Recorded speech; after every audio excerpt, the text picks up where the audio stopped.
நீங்கள் ஆல்ரெடி ஒரு textile business பண்ணிட்டு இருக்கீங்க, ஒரு ரீட்டைல் ஸ்டோர் வச்சிருக்கேன், இல்லை ஹோம் பேஸில் நான் பண்ணிட்டு இருக்கேன், இல்லை நான் வந்து ஃபிசிக்கலாக ஒரு ஸ்டோர் வச்சு ஒரு பொட்டிக் வச்சு நான் ரன் பண்ணிட்டு இருக்கேன் அப்படின்னா ரொம்ப முக்கியமான விஷயம் ஸ்கேலிங் அப். 4 வருஷமா வச்சிருக்கீங்க, 5 வருஷமா வச்சிருக்கீங்க, 2 லட்சம் பண்ண இடத்துல 2.5 லட்சம் தான் நடந்துட்டு இருக்கு.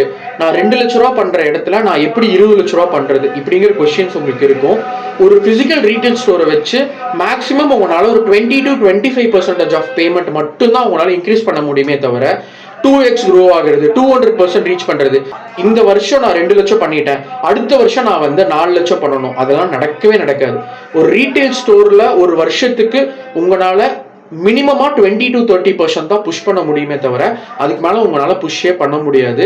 ஸோ நீங்க வந்து க்ரோ ஆகணும், நான் வந்து 2x க்ரோ ஆகணும், 3x க்ரோ ஆகணும், 4x க்ரோ ஆகணும் அப்படின்னா உங்களுக்கு இருக்க ஒரே option D2C market, direct to consumers.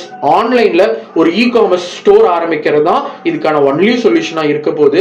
So make sure நீங்க ஆல்ரெடி பிசினஸ் பண்ணிட்டு இருந்தீங்கன்னா D2C மார்க்கெட்டை எப்படி எக்ஸ்ப்ளோர் பண்றது, என்ன மாதிரி எல்லாம் உங்க பிசினஸ் இருக்கணும், ஆன்லைன்ல எப்படி ப்ராடக்ட் சேல் பண்றது, இதை ரிசர்ச் பண்ண ஆரம்பிங்க. அண்ட் D2C சம்பந்தமாகவும் இல்லை டெக்ஸ்டைல் சம்பந்தமா எந்த கொஸ்டின்ஸ் இருந்தாலும் கீழே கமெண்ட் பண்ணுங்க, நம்ம டிஸ்கஸ் பண்ணலாம்.